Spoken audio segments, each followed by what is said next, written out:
Krishna, Krishna Krishna, Hare Hare, Hare Rama, Rama Rama, Hare Hare.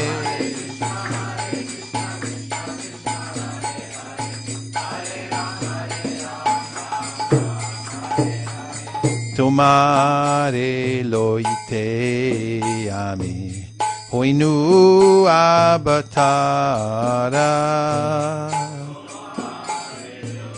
I've descended just to save you.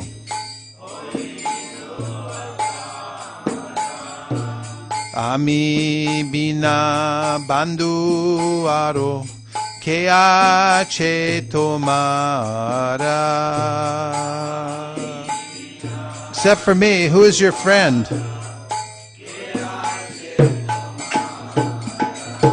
Hare Krishna, Krishna Krishna, Hare Hare, Hare Rama, Rama Rama, Hare Hare.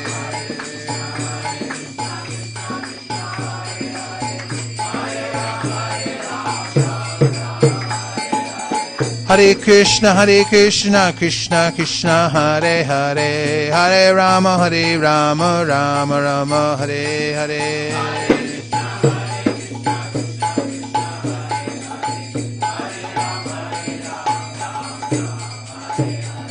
Ene chia shaudi maya, nashi barolagi. I have brought the medicine to eradicate the disease of illusion. Harinama Mahamantra Lao Tumi Magi. Now pray for that Harinama Mahamantra and take it. Hare Krishna, Krishna Krishna, Hare Hare, Hare Ram, Ram, Hare Hare.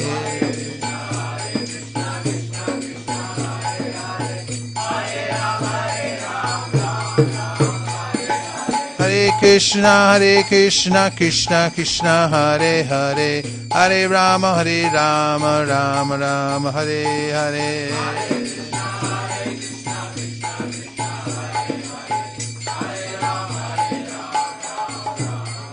Thakur Bhakati Vinoda Prabhu Charane Poriya. Thakur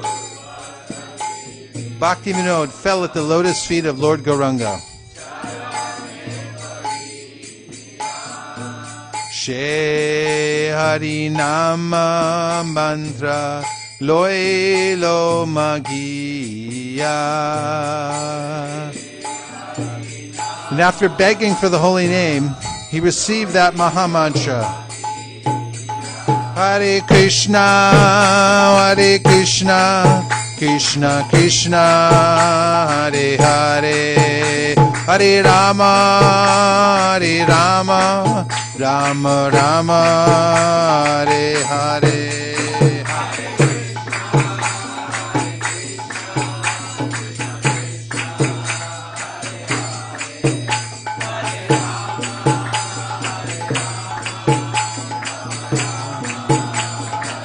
Hare Krishna, Krishna Krishna, Hare Hare, Hare Rama, Rama Rama, Hare Hare.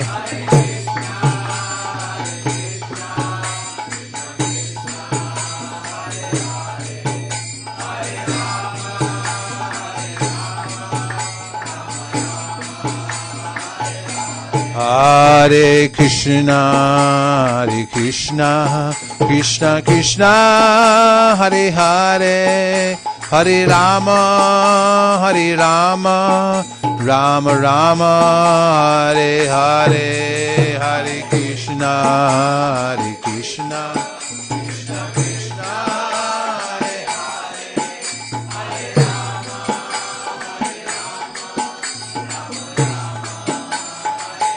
Hare Krishna, Krishna Krishna, Hare Hare, Hare Rama, Rama Rama, Hare Hare, Hare Krishna, Krishna Krishna Krishna, Hare Hare Rama. Hare Krishna, Krishna Krishna, Hare Hare, Hare Ram, Ram Ram, Hare Hare.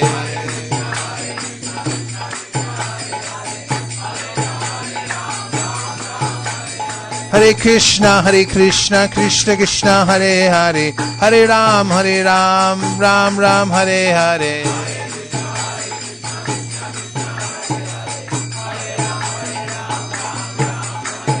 Hare Krishna, Krishna Krishna, Hare Hare, Hare Rama, Rama Rama, Hare Hare.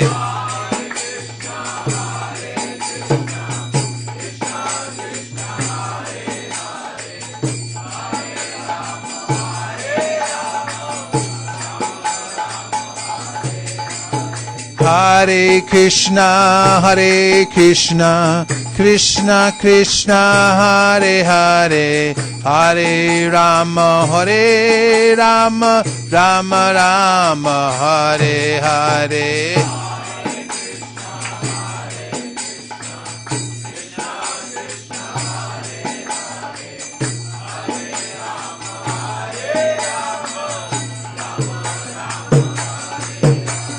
Hare Krishna, Krishna Krishna, Hare Hare, Hare Ram, Ram Ram, Hare Hare.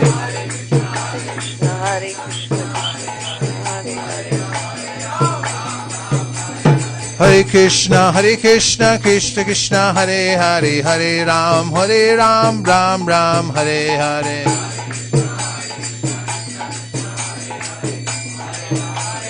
Nitai Gaura Hari Bol, Hari Bol, Hari Bol, Nitai Gaura Hari Bol, Gauranga, Gaur Nitai, Bhakti Vinod, Nitai Gaura Hari Bol, Hari Bol, Hari Bol, Gaur Hari Bol, holy name.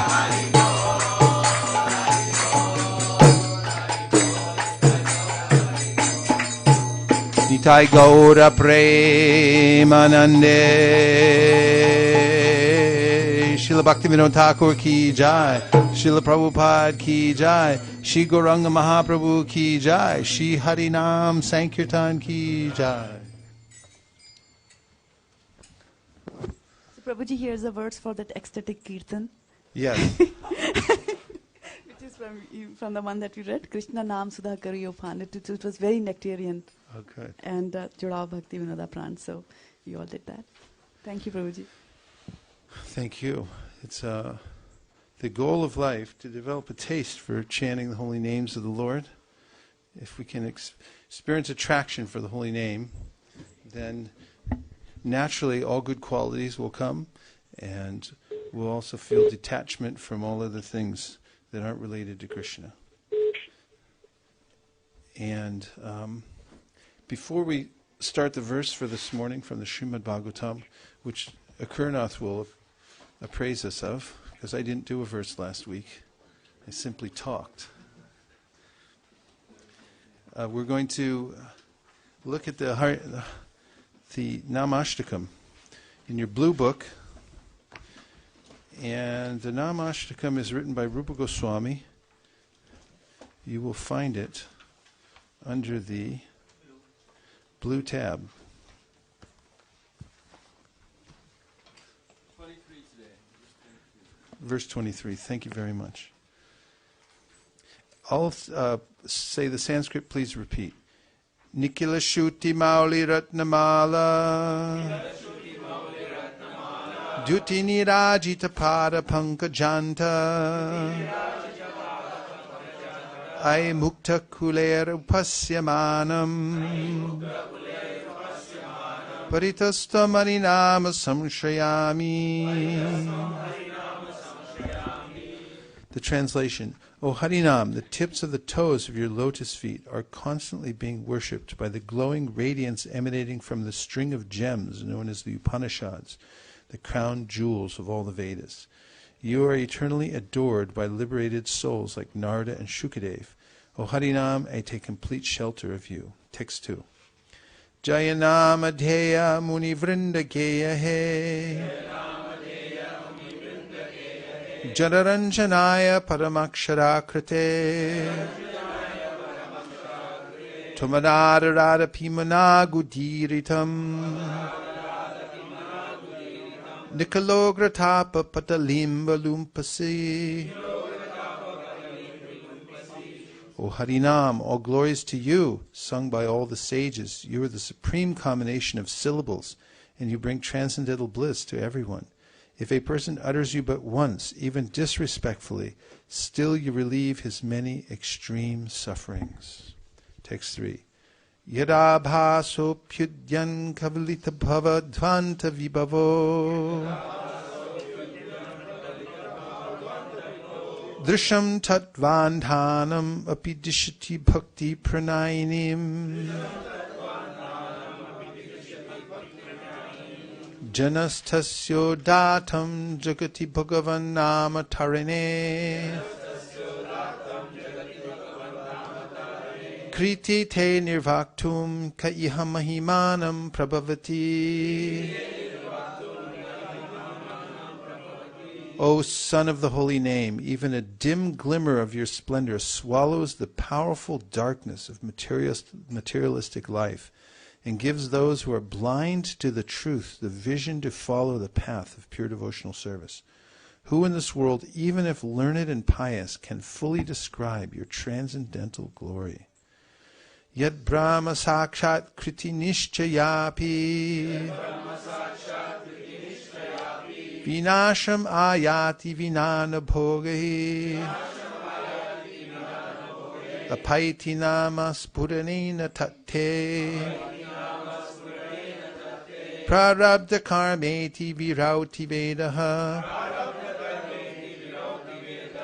O holy name, the Vedas declare that meditation on the impersonal Brahman cannot bring freedom from karmic reactions, that they must be enjoyed or suffered, but that when you manifest in one's consciousness, all karma at once disappears. 5. Agadamana Yashodanandanao Nandasuno Kamalanayana Gopi Chandra Vrindavanendra Pranata Karuna Krishna Ityaneka Swarupe Tvai Mamaratira Ucharavardatam Namateya. O holy name, you have many forms such as Agadamana, crusher of Agasura, Yashoda Nandana, darling child of Yashoda, Nandasuno, son of Nanda, Kamalanayana, lotus-eyed one, Gopi Chandra, moon of the gopis, Vrindavanendra, king of Vrindavan, Pranata Karuna, he who is merciful to the surrendered souls, and Krishna. I pray that my love for you in your many forms may greatly increase. Vachyam vachakam itu deti bhavato nama swarupa dvayam Purvasmat parameva hanta karunam tatrapi jani mahe Yastasmin vihita prarabdha nivaha prani samantad bhaved Asyededam upasya sopihi sadanandam bhujao majjati. O holy name, you manifest two forms, the Supreme Person you designate and the sound vibration that designates. We know that the second form is more merciful than the first, because even if a person offends your first form in many ways, you plunge him into an ocean of transcendental bliss if he serves your second form with his voice. 7. Sudita Shrita Janarti Rashaye Ramya Chidghana Sukha Swarupine Nama Gokula Mahotsavayate. Krishna Purna Vapushe Namo Namaha. O holy name, you destroy the many sufferings of those who take shelter of you. You are the very form of concentrated spiritual bliss, a festival of happiness for Gokula, and the perfect and complete form of Lord Krishna. Again and again I bow down to you. 8. Narada Vino Jivana Sudormi Nirasa Madhuri Pura Tvam Krishna Nama Kamam Spuramera Sanera Sena Sada. O enlivener of Narada's Vina, O flood of the waves of sweet nectar, O holy name of Lord Krishna, please forever manifest on my tongue with all your nectarian sweetness. Srila Rupa Goswami ki jai. Shri Harinamashtakam ki jai. Gaur Premanande Haribol. Jaya Radha Madhava Kunja Bihari.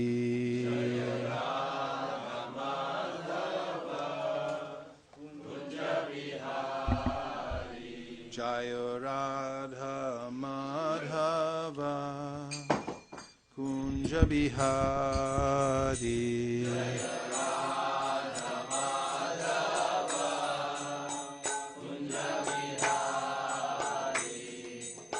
Gopi Janabalaba Girivaradari.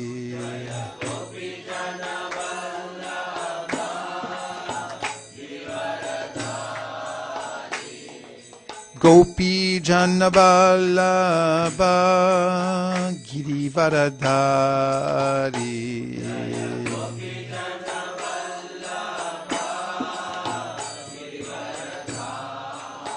Yashodanandana Vrajajanaranjana.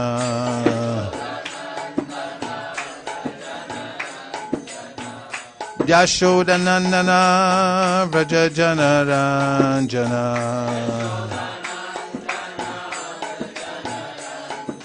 Yashodanandana Vrajajanaranjana.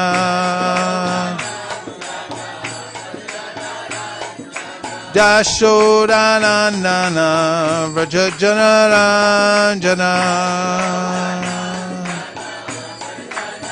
Jamunatira Vanachari.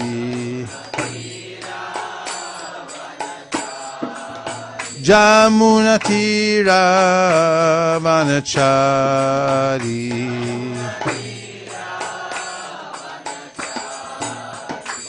Jaya Radha Madhava Kunja Bihari.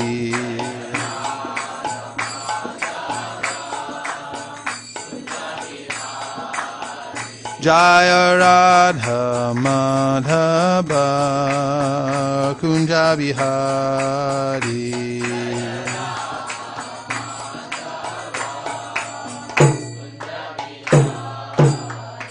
Jayam Vishnupad Paramahamsa Parivadikacharya Shtotarashita Shishimada Bhaya Charanara Vinda Bhaktivedanta Swami Maharaj Srila Prabhupada ki jai.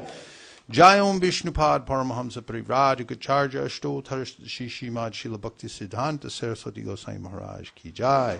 Ananta Koti Vaishnavini ki jai. Namacharya Srila Haridas Thakur ki jai. Prems Gaho Shri Krishna Chaitanya Prabhu Nityananda Sri Advaita Gadadhar Shivasari Gaur Bhaktivinoda ki jai. Shri Shri Radha Krishna Gokopina Shamkund Radhakund Giri Govardhan ki jai. Shri Vrindavan Dham ki jai. Shri Mayapur Navadvip Dham ki jai. Shri Jagannath Puri ki jai. Tulsi Devi Bhakti Devi ki jai. Jamuna Devi Ganga Devi ki jai. Samaveta Bhaktivinoda ki jai. All glorious assembled devotees. All glorious assembled devotees. All glorious assembled devotees. Gaur Premanande Haribo. Om Namo Bhagavate Vasudevaya. Om Namo Bhagavate Vasudevaya. Om Namo Bhagavate Vasudevaya. Narayanam Namaskritya Naram Chaiva Narotamam Devim Sarasatim Vyasam Tato Jaya Mudiraye. We're reading from the Srimad Bhagavatam, Canto number 1, chapter 13. Dhritarashtra quits home, and the text is number 23. If you're using this book, which is a printout with the permission of the BBT, it's on page number 38. Aho Mahiyasi Jantor Aho Mahiyasi Jantor Jivitasha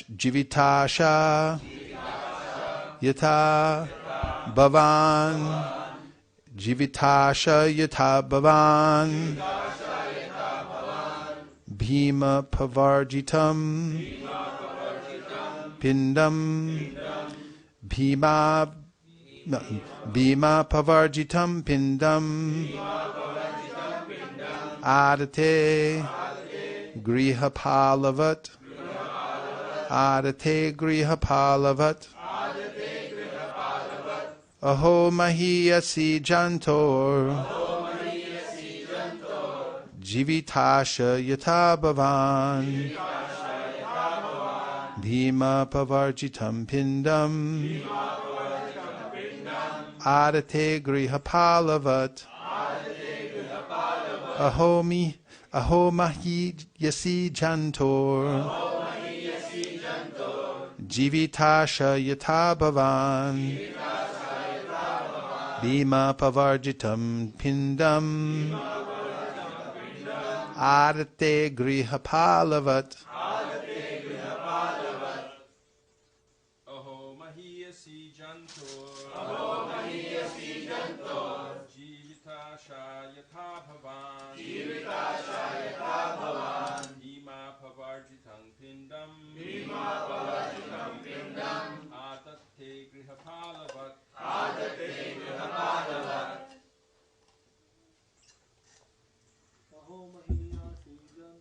Aho Mahiyasi Jantor Jivitasha Yatha Bhavan Bhima Pavarjitam Pindam Adate Grihapalavat Aho Mahiyasi Jantor Jivitasha Yatha Bhavan Bhima Pavarjitam Pindam Adate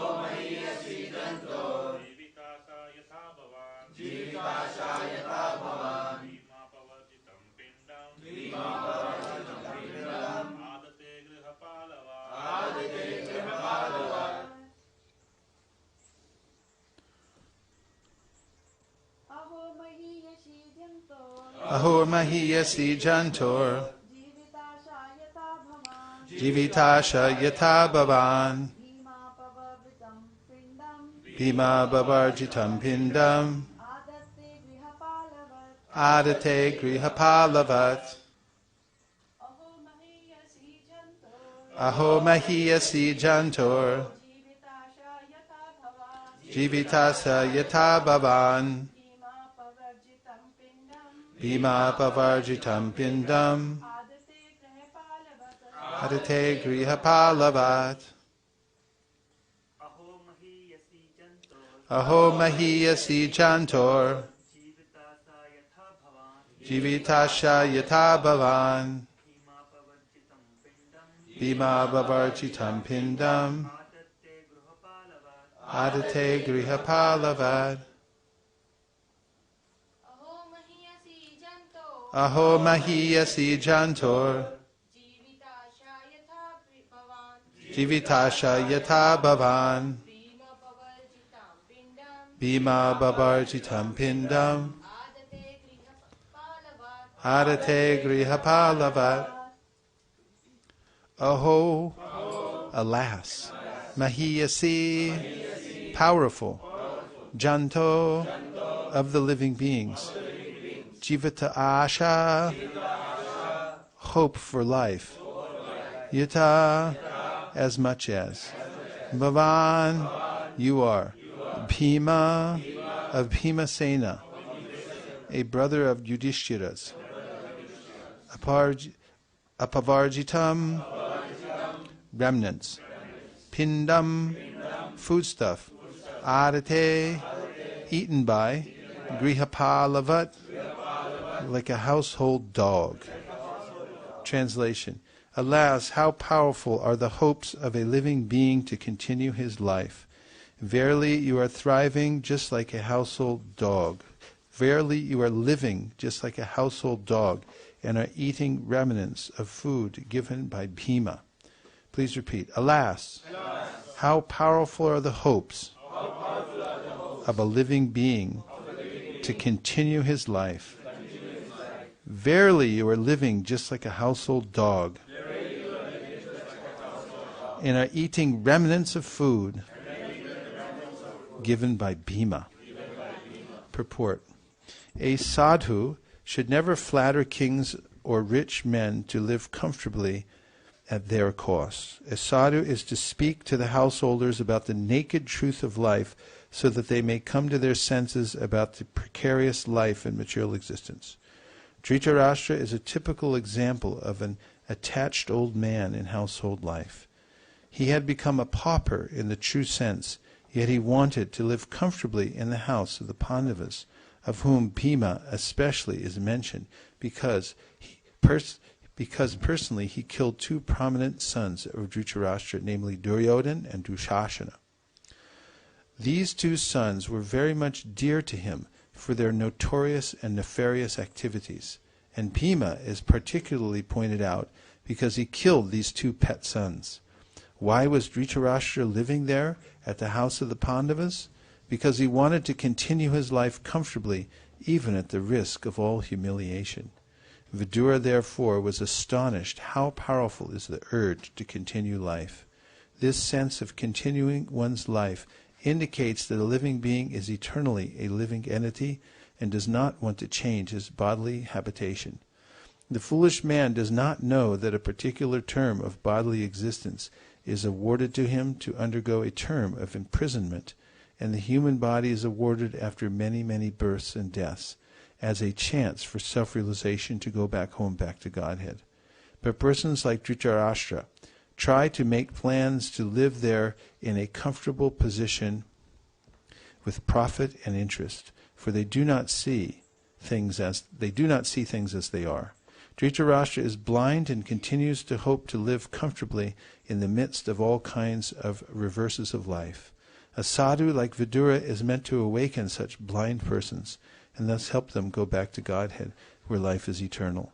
Once going there, no one wants to come back to this material world of miseries.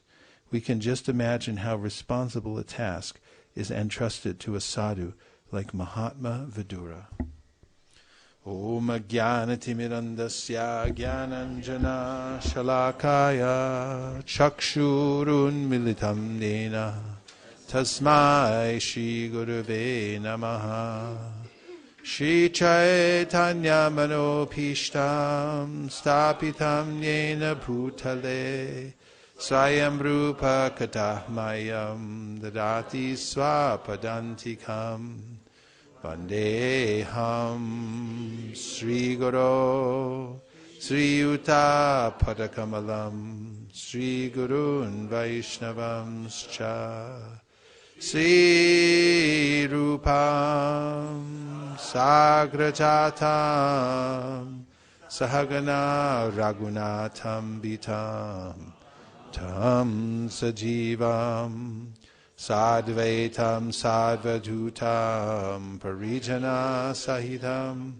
Krishna Chaitanya Devam Sri Radha Krishna Padam Sahagana Lalita Shivishakhan Vitamscha Namaum Vishnu Padaya Krishna Preshtaya Bhutale Srimate Bhakti Vedanta Swami Niti Namine Namaste Saraswate Deve Gauravani Pracharine Nirvishesha Shunyavadi Paschatya Deshatarine Nama Om Vishnu Padaya Krishna Preshtaya Bhutale Srimate Bhakti Siddhanta Saraswati Tinamine Shri Varshabhana Videvi Daitaya Kripabdaye Krishna Sambandha Vijnana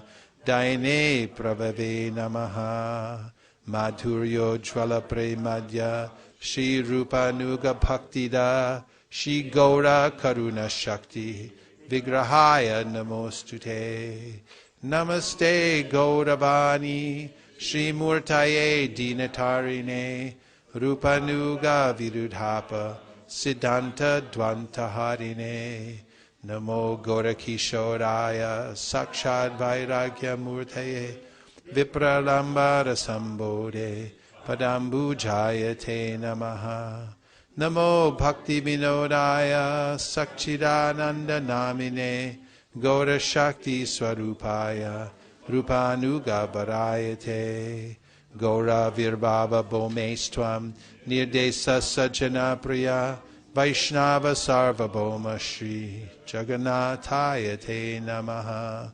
Vanchakalpa Tarubhyascha Kripa Sindhubhya Evacha Patitanam Pavanebhyo Vaishnavebhyo Namo Namaha Namo Mahavadanyaya Krishna Prema Pradayate Krishnaya Krishna Chaitanya Namne Gaura Tvishe Namaha Panchatattvatmakam Krishnam Bhaktarupa Swarupakam Bhaktavataram Bhaktakyam Namami Bhakta Shaktikam Hey Krishna Karuna Sindho Dinabandho Jagatpate Gopesha Gopika Kanta Radha Kanta Namostute Tapta Kanchana Gaurangi Radhe Vrindavaneshwari Rishabhanu Sute Devi Pranamami Hari Priye Vanchakalpatrubhyascha Kripa Sindhubhya Evacha Patitanam Pavanebhyo Vaishnavebhyo Namo Namaha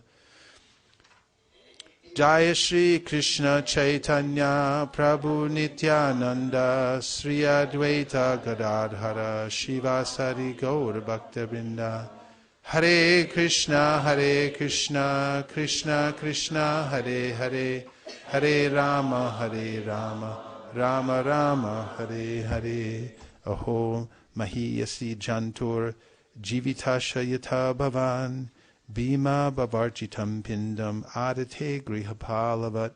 Alas, how powerful are the hopes of a living being to continue his life. Verily, you are living just like a household dog and are eating remnants of food given by Bhima.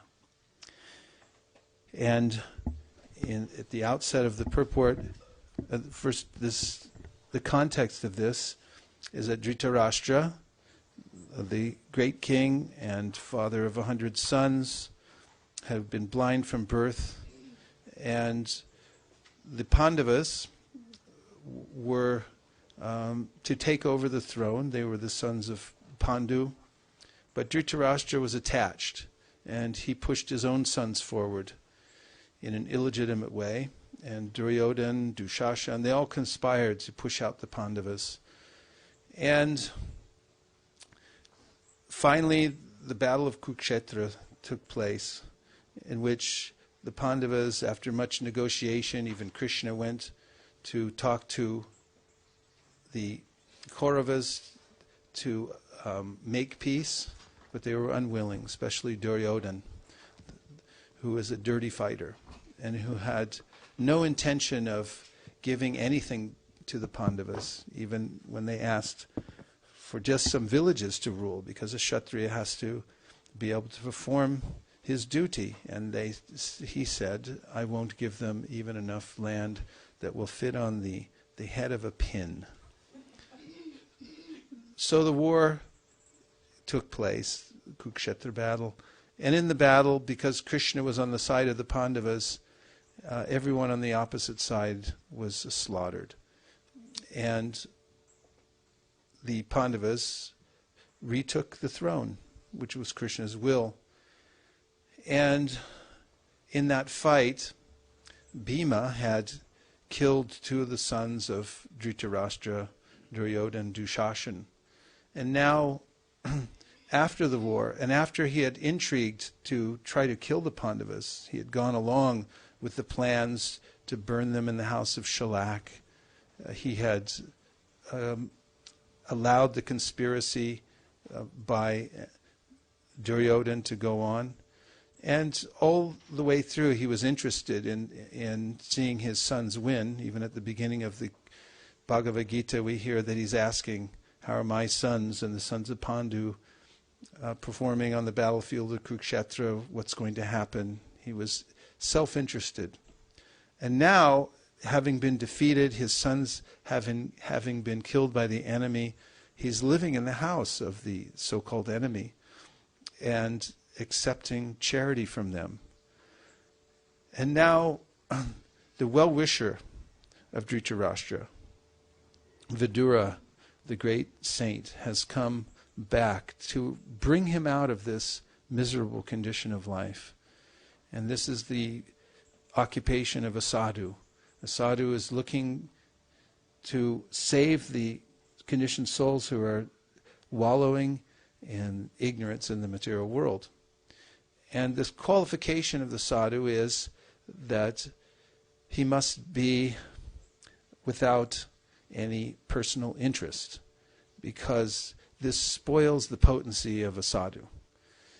And if one has a vested interest, some personal concern, then one is not able to help others, actually, because he can be bought. He thinks that there's something in it for me. If he thinks like that, there's something in it for me, and he's working for his own self-interest, then he won't have the potency to convince others to come out of the material world. So this qualification of a sadhu is that he must be uninterested in his own material benefit. And if someone has that quality, then when he or she speaks, there's great effect in the audience. The people feel that I must do something, even if the words are very simple. The people see by the example of a sadhu that he or she is detached from the material world and doesn't have any interest here, and therefore they're moved by such speech. And therefore earlier in the Bhagavatam, Yudhishthira had spoken to Vidura, saying that you have this quality, Bhavadvida Bhagavatas Tirta Bhuta Swayam Vibho Tirta Kurvanti Tirtani Swantakstena Gadabrita. Yudhishthira said to Vidura that you are verily a holy place personified, because you carry Krishna within your heart. You purify even the holy places, wherever you go. And the nature of ignorance in the material world is that although I'm suffering and although I'm being beaten by material nature, still I don't mind. I want to stay. In a jail, you have an idea that you're imprisoned because, first of all, you go through due process, hopefully, and then you get your sentence, and then you're put in jail, and you can see the bars, and prisoners sometimes will mark on the walls how many days they have left or how many days they've been in jail, and sometimes they try to break out. They come up with an elaborate plan to trick the guards and sneak out in the laundry basket or whatever it is, because they know they're imprisoned. But the material nature is so tricky that people don't even realize they're in jail. They think it's all right. Birth, death, old age, and disease, I can tolerate it. Why? Because of the hope against hope that I'll find some kind of satisfaction here in this world. Generally, it's described the shackles of material existence as the opposite sex. This is what keeps everyone hopeful that maybe I'll have some success here, some happiness. Just seeing the very form of the opposite sex means that there's within the heart of the conditioned soul, a feeling that, yes, I can enjoy here. I'll be happy. If I just have that, then I can tolerate all the miseries, even death. And there are songs and poems about this kind of thing. And Rishabhadeva says, very pointedly, Pumsastriya maituni bhava metam tayomito hridaya grantamahu atogriya kshetra sutatta vitar janasya moho yamahammameti. That the illusion of the material world begins with the combination between the male and female. And this we can observe in every species of life. Pumsastriya means the male and the female. These forms are here everywhere we see. Even in inanimate objects, there's the yin and the yang. There's the male and the female objects. It's the nature of this world because it emanates from the spiritual world where the origin of everything is Radha and Krishna. But in the material world, because of being perverted by the lower modes of material nature and the false ego, the embodied soul identifying as oneself as a male or a female becomes attracted to the opposite sex. Pumsa striya maituni bhavamitam, and they come together and unite. Tayomrito hridaya grantamahu, and from that there's a hard knot within the heart that's tied. What actually is a suffering condition in the world, what actually is a great burden to carry in this material world, becomes acceptable by someone with a hard knot within the heart. It's okay. I don't mind working these long, long hours and suffering so much. Actually, it doesn't require that much to live in this world. Shukadeva Goswami had pointed this out to Parikshit early in the second canto, that you don't have to do much to live. After all, like yesterday, Sunny and I were walking by the bay, and we saw this ripple coming across. It was a very still day. We saw a ripple coming across the water. Thought it was a whale, but I didn't think a whale could be so far in. And then finally, after about 5 minutes, a seal popped his head up. And he was enjoying out there. And he has his natural food, and he can swim like anything in the water, and just he has no particular home. Everything's available to him already. It's just provided. And there are cranes also and ducks, and they're all just going about their business, getting their food. They have their shelter. They have their defense mechanism, and they have their mating process. Everything's provided. And these these animals, they live without caring for insurance policies and 401ks and all kinds of other devices in order to ensure our future. And Shukadeva Goswami says that the rivers are flowing with water. You can just go get a drink whenever you want. And the trees are giving fruits. You can get a fruit whenever you need one. And if you want to lie down, there's plenty of flats of land you can lie down on. And if you need a pillow, you don't have to go to, what is that called? Bed, Bath, and Beyond.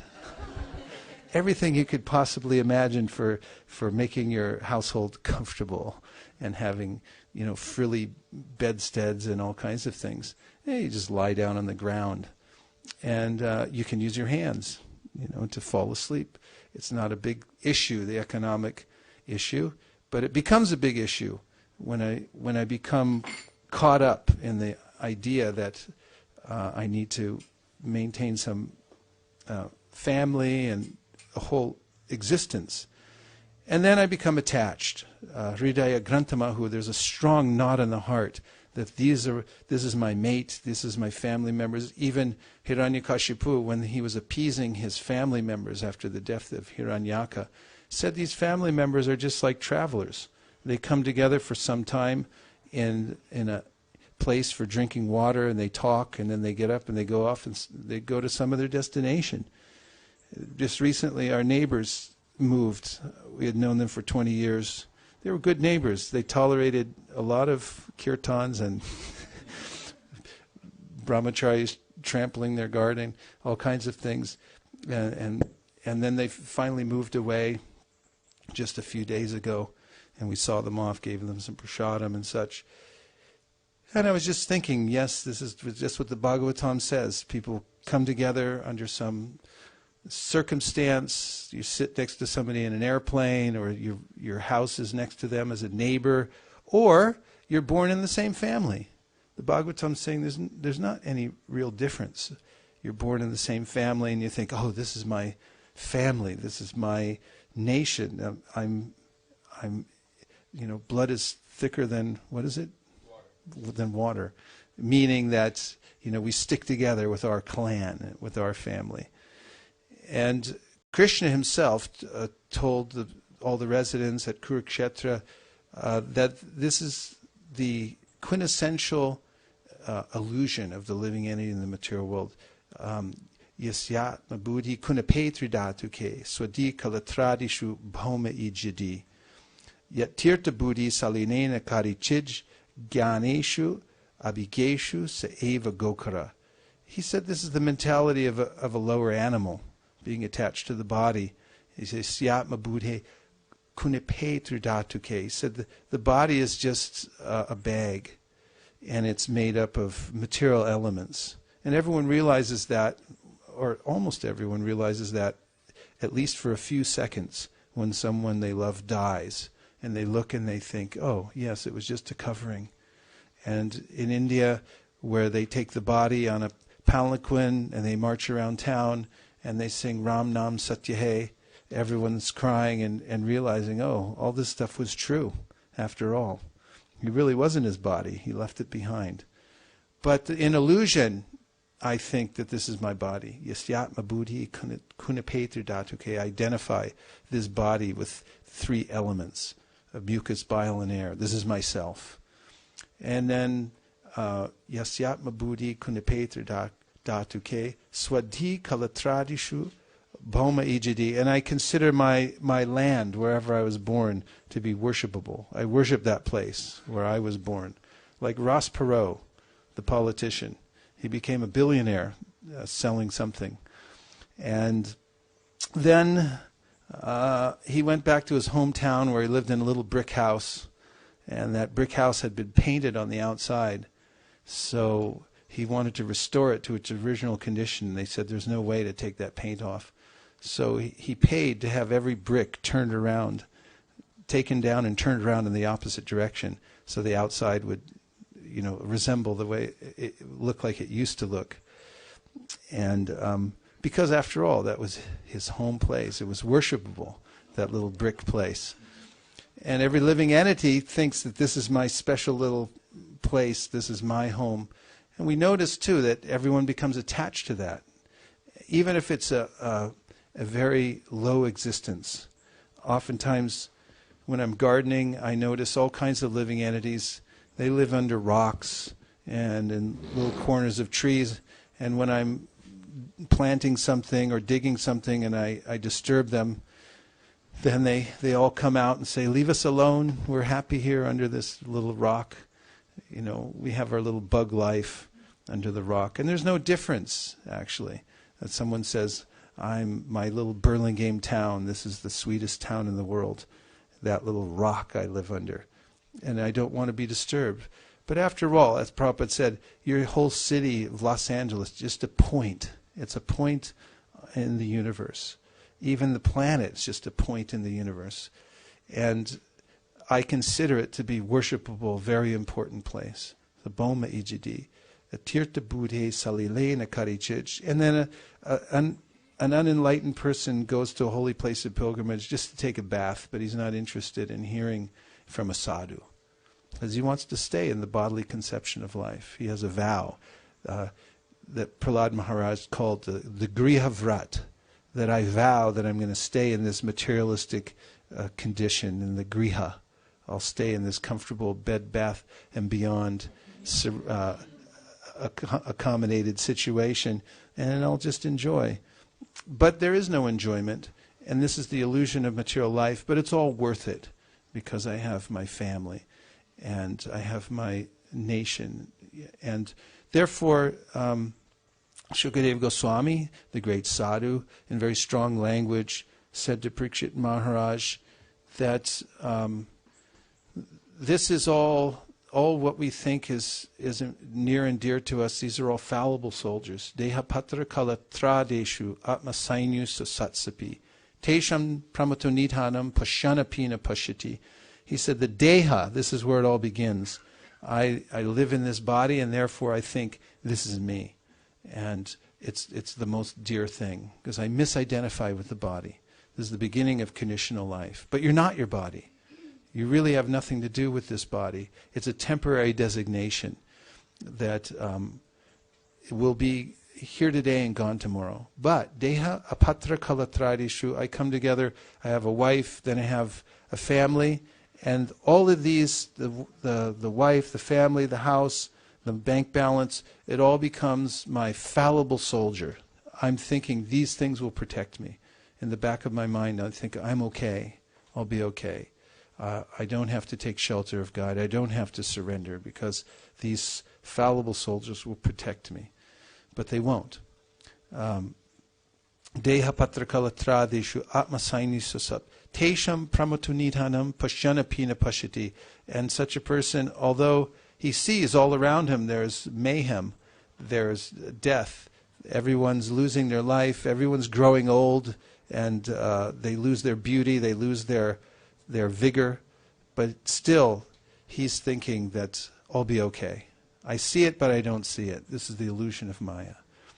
So the sadhu's business is to come and alert us to the fact that you're in a burning house.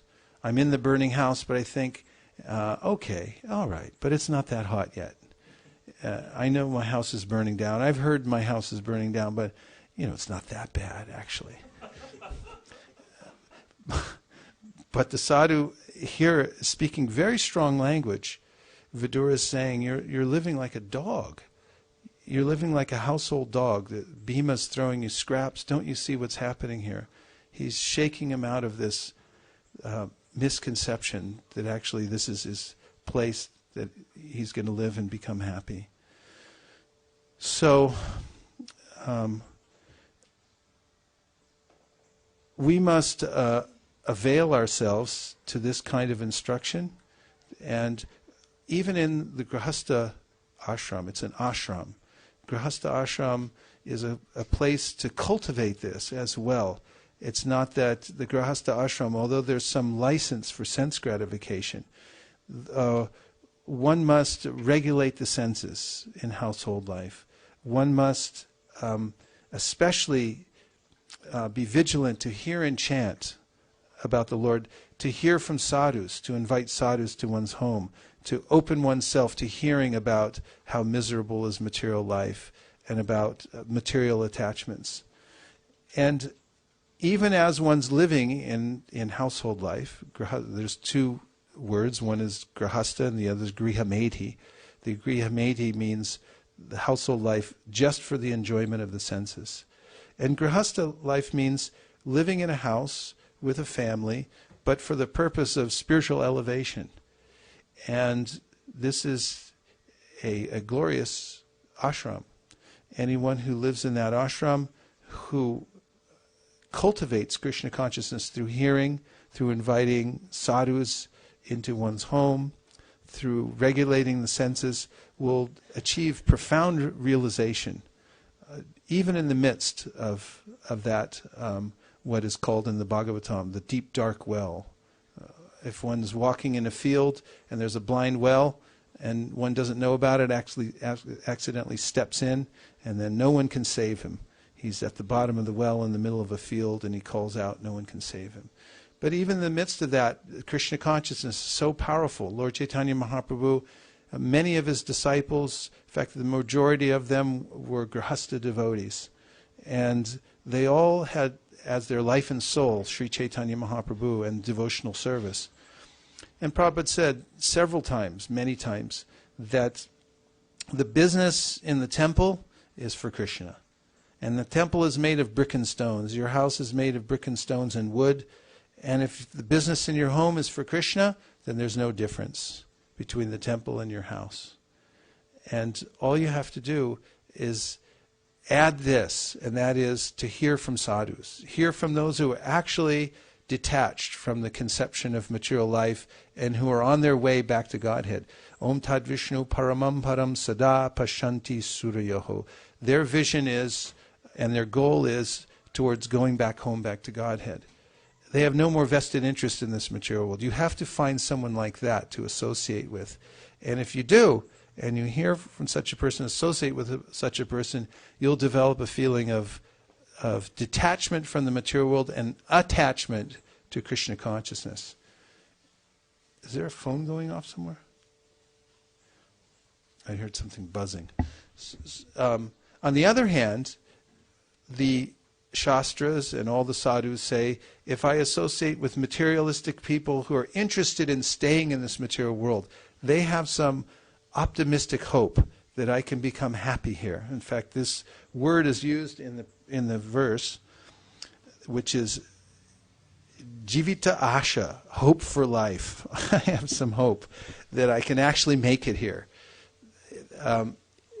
If someone has that seed of hope that I can actually enjoy here in the material world, and I associate with such a person, I'll become contaminated, and I'll develop that similar kind of hope. And this destroys my enthusiasm for going back home, back to Godhead. Faith is the impetus that we have. Our faith is our impetus for going back home, back to Godhead. And we must cultivate it and protect it very carefully. Yadrishi, yadrishi, shraddha, siddhir bhavati tadrishi. The more we develop this faith that the purpose of life is to go back home, back to Godhead, the more we'll direct all our activities in that way. And if we allow into our heart this jivita asha, this hope that actually I can make it in this world, I can actually become happy here somehow, and that seed enters our hearts by bad association, then we'll lose our vision for going back to Godhead. We'll lose our enthusiasm for going back home, back to Godhead. And we'll think, oh yeah, well, that's nice. Devotees are a little fanatical. They have their own vision. But I have my happiness here in the material world. It's not so bad, actually. There's a lot of good in it. You don't miss the good. But the devotees, the only good they see is that it's the three prongs of Durga are poking them and reminding them that this is not my home. I want to go back home, back to Godhead. So don't be afraid of the cutting words of the sadhu, because a sadhu who speaks harsh words and can chastise or remind us of how uncomfortable this material world really is our real well-wisher. And those who would encourage us to stay in this world and try to enjoy a little bit longer, or to try to have the best of both worlds. It's like, why do you have to try so hard? Parents of Raghunath Das Goswami, yeah, we appreciate, of course, we're Hindus also. Why go join Sri Chaitanya Mahaprabhu and his band of stalwarts, fanatics who are so much absorbed in this Krishna consciousness? Yeah, stay in and enjoy, and you can be religious. This is what Giriraj Maharaj's parents told him when they went to rescue him from the mosquito-infested project at Bombay, where he was taking on his head so much pressure to develop the Bombay project, legal worries, devotees who were living in very harsh conditions, and he was from a very wealthy family, and his parents came, and his father said, you can be religious and everything like that, but just come home and be religious, and we'll give you a trust fund, and everything will be fine. And he said, no, thank you. I stay here and follow the orders of my spiritual master. Vyavasayatmika buddhir ekeha kuru nandana. With one pointed attention, he stayed there. So this is the key to advancement in spiritual life, is get the association of such sadhus and grin and bear it when they give you the straight sauce and tell you about this material world. And such exposure to advanced devotees is what dislodges that long-cherished desire for happiness in the material world, that misconception that I can be here. And it strengthens our heart. When we get around devotees who have given up that desire in their heart to enjoy in this material world, to stay in this material world, when we get around them, that weakness of heart that keeps me in the material world, that's described by Srila Prabhupada in the 15th chapter of the Bhagavad Gita, the last verse. He says there are two things that must be given up, and they're under the category of weakness of heart. The desire to enjoy matter and the tendency to become more and more entangled in matter because of weakness of heart. So the weakness of heart has to be cured. That's the disease. And once we're cured of that disease and we have no more cherished desire to enjoy material life, no more optimism that I'll find my niche here and I'll enjoy. And we're looking, Om Tad Vishnu Paramam Param Sada Pashanti Surya. We're looking towards Vaikuntha. We're looking towards going back to Godhead. And there's nothing left for us here in this material world. Even as we're working and living in the material world, this is possible. The devotee who's in Grahastha life, it doesn't mean you have to dump your family life and live somewhere else. It doesn't mean that. But it means you have to dump that desire in your heart for enjoying in the material world. Then no matter where you live, you can live in any circumstance. In fact, Prabhupada describes the Grahastha who's given up that desire within his heart for enjoying the material world to be actually a sannyasi. So sannyas means someone who engages everything in Krishna's service. And such a person actually becomes a good friend to everyone and easy to get along with, a person who can communicate, because such a person is no longer interested in his or her own sense gratification. They're interested in Krishna's sense gratification, and they're able to accommodate all kinds of people and live cooperatively, even in a family setting, knowing that I'm not really part of this.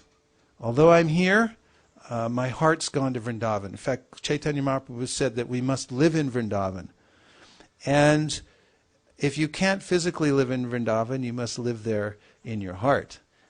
And the secret to that, according to the sadhus, is that you must give up the desire for sense gratification.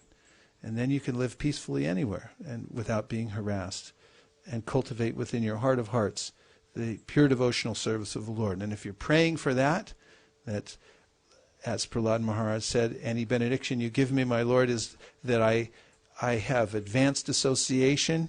Please give me that a kind of association that will cut out any last vestiges of desire for material enjoyment from any laziness that I have. Even though I may have a desire to go back to Godhead, sometimes I become lazy and I think, I won't try so hard today.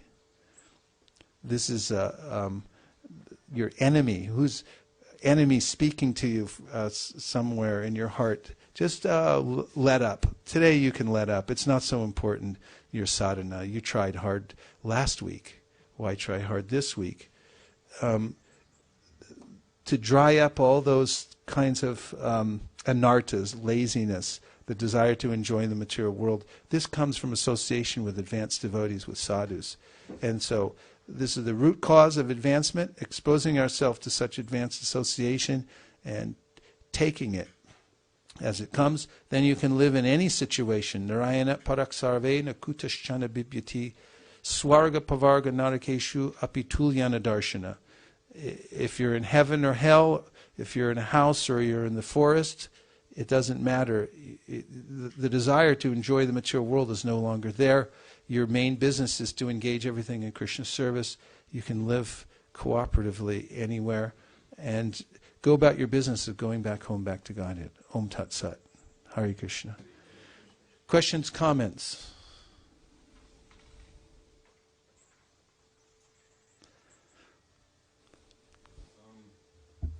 Remind me of a verse in the fifth chapter about remind me of the verse of the 5th chapter, Bhagavad Gita. I just had it right now. I just lost it. About how a devotee is always tolerant, who's like dear to everyone, everyone's dear to him. And now it's Bhagavad Gita 5:7. One who works in devotion, who is a pure soul and who controls his mind and senses, is dear to everyone, and everyone is dear to him. They'll always work in such a manner, never entangled. Very nice citation. Thank you, Carlos.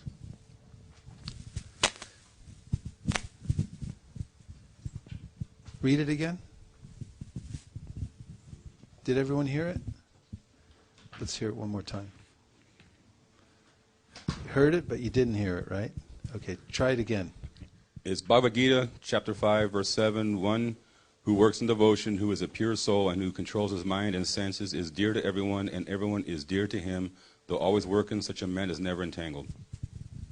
Did you hear it? Okay.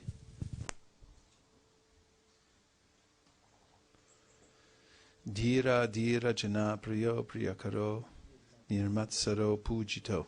Nirmatsara. The devotees are non-envious. If I have a vested interest in this world, I want something for myself, I become disturbed when I see others doing well. Someone advances, and despite what I say externally, internally I'm thinking, darn.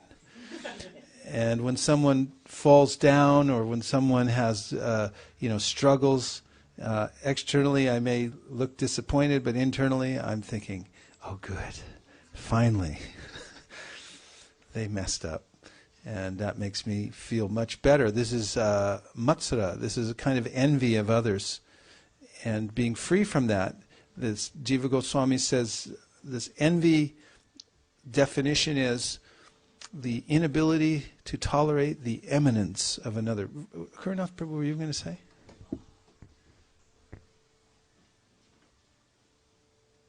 I had heard two quotes from the writer Gore Vidal, who expressed these feelings. Apparently, he had these feelings to a great extent, and he was a professional writer. And one thing he said was, "It's not enough to succeed; others must fail." And he also said, "Whenever I hear about the success of one of my friends, a little something inside of me dies." This is painful. It's actual pain. Yes. Prabhuji, you were telling about association with advanced devotees. So when, question on that, like when we take association of advanced devotees, sometimes it becomes very difficult to be with them. In sense they are very highly advanced, and their consciousness, their activities, their daily activities are very intense, and we may not be able to be with them and pick up with them. So what is the recommendation that when we take association of them, how to avoid being too much burned out or something, some kind of... Well, Shastra gives an example of a fire, that you don't want to get too close and you don't want to get too far away either. If you get too close to the fire, then you get burned. And if you stay too far away from the fire, you don't get the benefit of the fire. So you want to judge how close you can get. And we should associate with devotees appropriately. As mentioned in the 5th verse of the Nectar of Instruction, that there are gradations of devotees according to their advancement in devotional service. There's the beginning devotee, the middle devotee, and the higher devotee. Rupa Goswami mentions these three, and he says that there are appropriate ways of associating with each one of them. And about the advanced devotees, he said you should render service, do service, and give of yourself to them. And so we should appropriately associate with advanced devotees. There are ways that we can get their association. For instance, it's traditional to invite sadhus into your home. This is a very effective way especially for householders, to make advancement. Because as soon as you invite an advanced devotee to your house, then first of all, what do? Clean the house. That's a good thing. I mean, it means automatically you start looking at it in a different way. You're getting the benefit even before the sadhu comes to your house, because you're thinking, well, I can't show him this. And then you start thinking, well, why can't I show him that? Why do you have it in the first place if you can't show it to a sadhu? You start moving things, and you start reassessing your whole life and think, why do I have this and why do I keep that? I mean, sadhu wouldn't like it. You get the benefit right away. And when sadhu comes into your house, there's an appropriate way to greet a sadhu. In traditional culture, you would wash the feet of the sadhu and then take the water. This was Krishna did this when Sudama Vipra came to visit him in Dwarka. He invited him in. He washed his feet. He, fed him. He offered him sweet words, so on and so forth. And when somebody, and that's why the culture's there, so that you can actually take advantage of a saintly person. Because when you please a saintly person, then they'll open up. And when they see, sadhus are not fools. They know when somebody wants to be cheated, and they know when somebody's sincere. And if you sincerely want to have a little surgery and have them cut out something, and you serve them with that mood, tadvidi pranipatena prashnena sevaya uparakshanti te jnanam jnaninas tattvadarshina. Krishna describes this relationship with an advanced person. You render service, and you be very submissive and open. And this is the key, because if your heart is open through service and surrender, then that person will actually pour in their qualities. You'll get the same qualities as the sadhu because of your submission and openness. And so you may, at different times of your life, have availability or the capacity to associate with sadhus. But even a moment's association can change you. This is mentioned in the Shastra that lava matra sadhu sangha, sarva siddhi hoy. The Shastras all say that even just by a fraction of a moment of the right kind of association with a sadhu can change your life. You'll see something, you'll feel something, you'll think, that's the real thing. Just that thought, that's the real thing. That person's not cheating. That person is actually on that platform. When you see that, when you feel it, your doubts go away. And you say, okay, I'm not there, but I see someone else who is. You see someone else who is. And when you feel that, then you become inspired. This is what moves everyone in this world is faith. And doubts block our way. When there are doubts that, well, maybe no one's really advanced. Maybe they'll all fall down. People propagate this. They're all going to fall down. So then everyone gets, well, what do I do now? Now what do I do? But if you see someone for yourself, this is why you're supposed to go find a sadhu and see for yourself. What's this person made of? Get close to them, listen to them, and that conviction. It's compared in the Shastra, in the Srimad Bhagavatam, to the saffron mercy particles. It mixes with the sound of their voice. There's a quality there because Krishna is also there. It's really a personal thing. I experienced this year when I was in Govardhan. I was studying Madanga, and my teacher was a young devotee, but we had a teacher-student relationship, and it was very satisfying to me to humbly approach a teacher who knew vastly more than I did, and submit myself. I felt this kind of inner satisfaction that here's a worthy teacher. Now let me let me get something from him. And I felt gratitude. I felt appreciation. I was thinking, this is nice.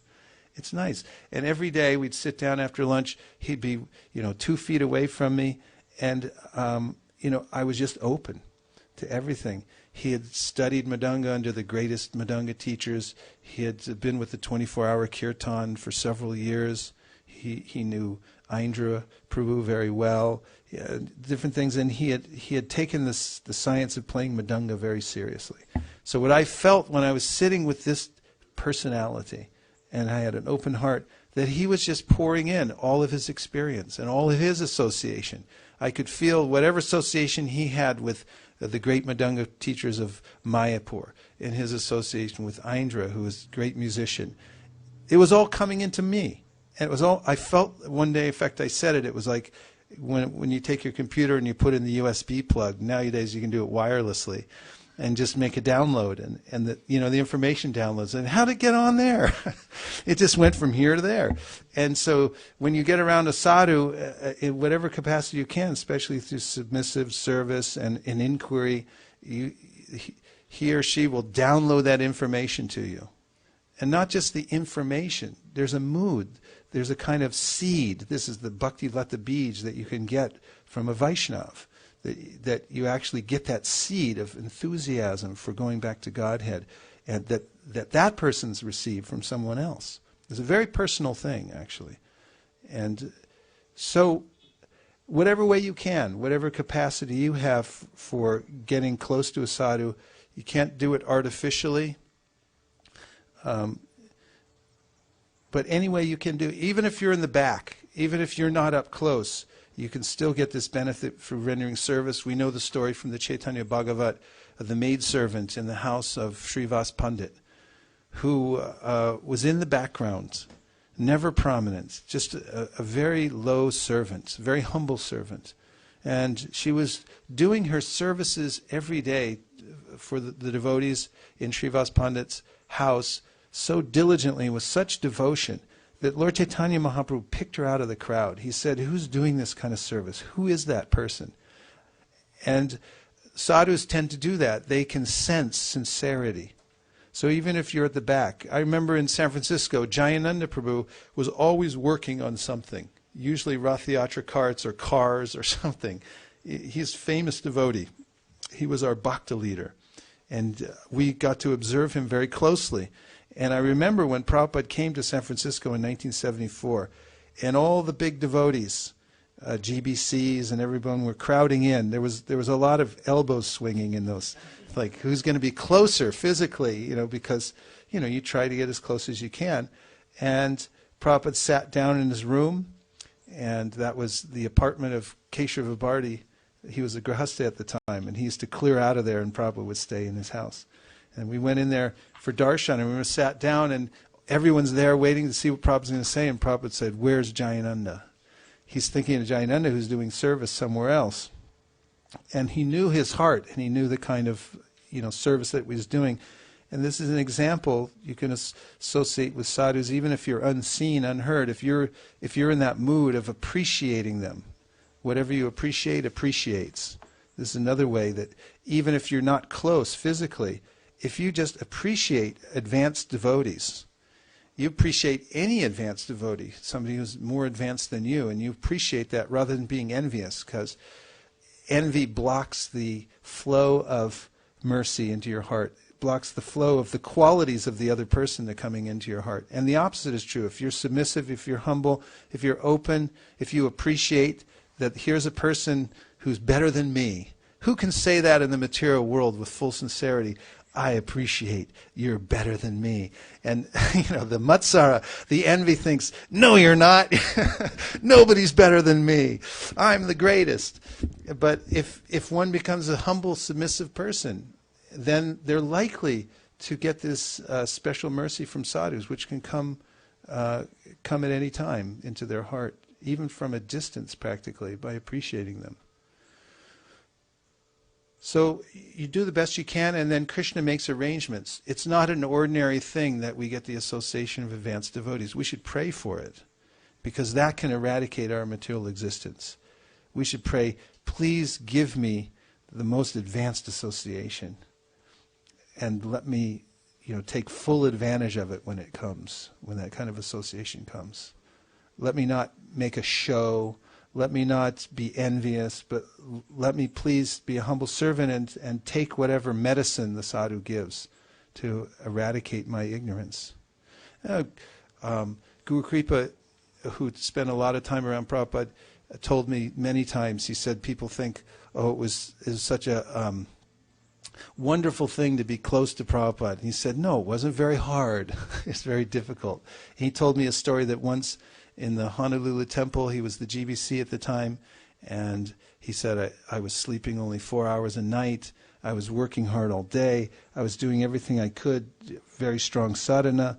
And he said Prabhupada was up at midnight doing his books in his room in the Hawaii temple, and he sent somebody to wake me up. I came in, and Prabhupada said, what are you doing? He said, Guru Kripa said, I'm sleeping, Prabhupada. And Prabhupada said, why are you sleeping? He said, well, I was tired. He said, why are you tired? He said, well, I'm a conditioned soul. Prabhupada said, why are you a conditioned soul?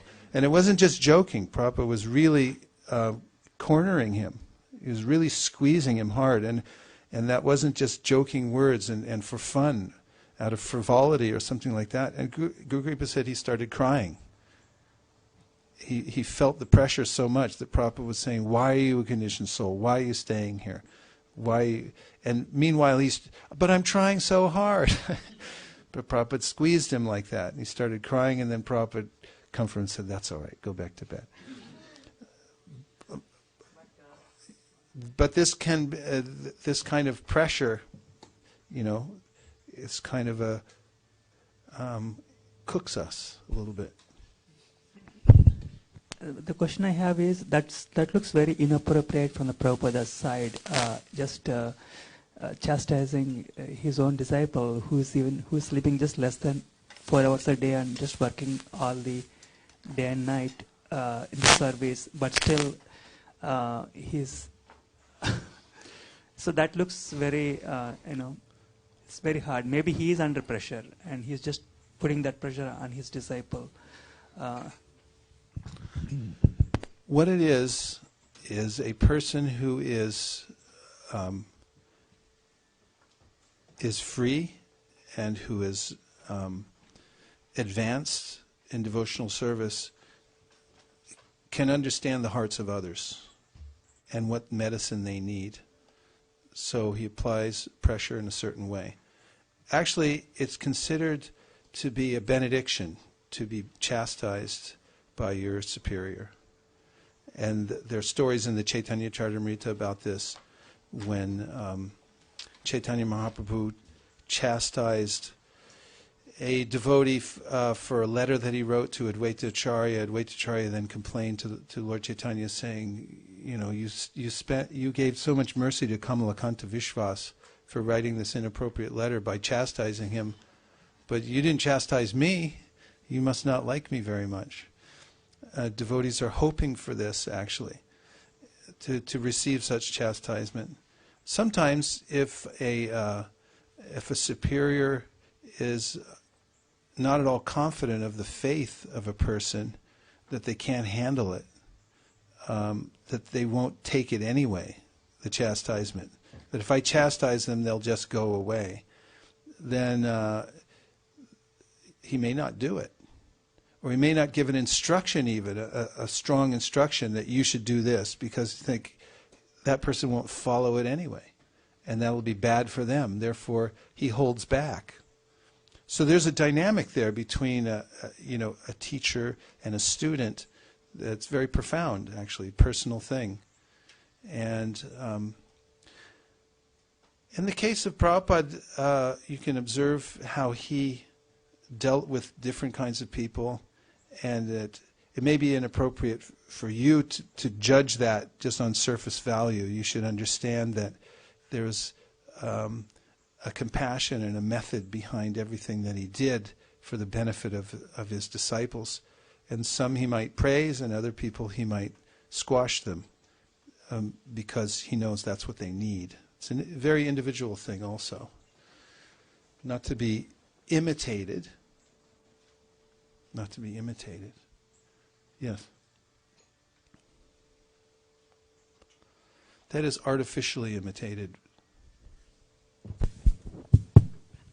How to understand, spiritual understanding that other devotees are greater than us or have better service? How the basic spiritual understanding. What's the basic spiritual understanding? understanding? Yeah, you mentioned about the what you felt I feel I'm happy about it. But what if somebody don't feel happy? Like, so how to? So first, the understanding should come, right? Like about the devotee, the other devotee. Well, when you say basic, it is a basic thing because it's true. A devotee who's advancing in spiritual life actually feels very humble. This is the qualification, this is the symptom of a person advancing in spiritual life. They feel very low, very humble. It doesn't mean they have low self-esteem. It doesn't mean that they become a pain because everywhere they go they're seeking attention because they have low self-esteem. It means that in relationship to Krishna, they've realized that I'm not the body, I'm a jivatma, and I'm fully dependent on the mercy of the Lord at every second. It's not an artificial adjustment of the mind to become humble. A sadhu could see right through that. Somebody acting humble when they're actually not. But someone who's advancing in spiritual life actually feels humble because he or she sees that I'm a part and parcel of Krishna. I'm fully dependent. What can I do? I can't do anything. I can't breathe. I can't move. I can't think. And I was listening to Prabhupada this morning, and he was saying that somebody may be very puffed up. It's a verse about having a turban on one's head, but it weighs you down. And then he said, such a person who becomes very, very puffed up and thinking that I'm a very advanced person, he said when he gets, he named a certain kind of disease, thrombosis, cystic thrombosis, or some kind of horrible disease. It's right in the purport. And he said, then that person, begs to God, please save me. Our actual condition is being helpless. And those who chant Hare Krishna and they cultivate this humility, they begin to feel it for themselves internally. And they can learn from anyone. If we can see Krishna's qualities within everyone, and anyone can, we can appreciate anyone, even though we interact with people in various ways, according to social custom. At the same time, we can take instruction from an uneducated person, if that's how Krishna is speaking to us. What to speak of an advanced devotee? This is the point, that a person is very humble. Amanitvam, this is the first process of knowledge that Krishna mentions in the 13th chapter of the Gita. You have to be very humble. Otherwise you'll miss everything. Everyone's talking to you. Krishna's talking to you all the time, but I miss it because I'm not humble. It's like Mahatma said when he was here giving his seminar. He says there's 3 words that block all our knowledge. You know what they are? I know that. And as soon as somebody starts talking to me, an advanced devotee, or a devotee who's lesser in years than us, then the mind starts going off. I already know that. I know that. I know that. And I want to tell what I know. Sometimes when an advanced devotee is speaking, a younger devotee is thinking, as soon as he stops talking, which I hope is soon, then I'm gonna expound on what I already know, because then that will show how much I know. That's a different kind of hearing than actually feeling humble and taking, this kind of medicine that's coming in from a person who knows more. So it's not an artificial thing, although Lord Chaitanya said you should practice being humble, but that may be artificial until we actually experience for ourselves that I am humble, I'm very low, I'm a soul, I'm dependent. And when I experience it for myself and actually feel it, then I'm in a situation where I can take from my environment, which is permeated by Krishna, everywhere he's within every atom, I can absorb from the environment all of Krishna's instructions from everybody. And what to speak of an advanced devotee, where Krishna is actually sitting in that person's heart, then I can simply drink in the nectar. To the degree that I'm humble, my heart opens up and becomes an open vessel. And to the degree that I already know that, it closes up, and the water of nectar just splashes right off, and I don't get even a drop. Take a look at this, sir. No thanks. I'm all set. And in my heart, in my smug little heart, I'm thinking, I'm all set. I'm all set. I get near the sadhu and the sadhu's speaking, and I think, yeah, that's nice, but I'm all set. I have my thing. I have my protection. I have my house. I have my money. I have my whatever I have. Whatever I think I have. That's my disqualification. And when I come to the humble position, I think, I don't have anything. I'm lost. I'm inept. I'm a fool. This is murka. I'm a fool. Lord Chaitanya said, my spiritual master told me, you're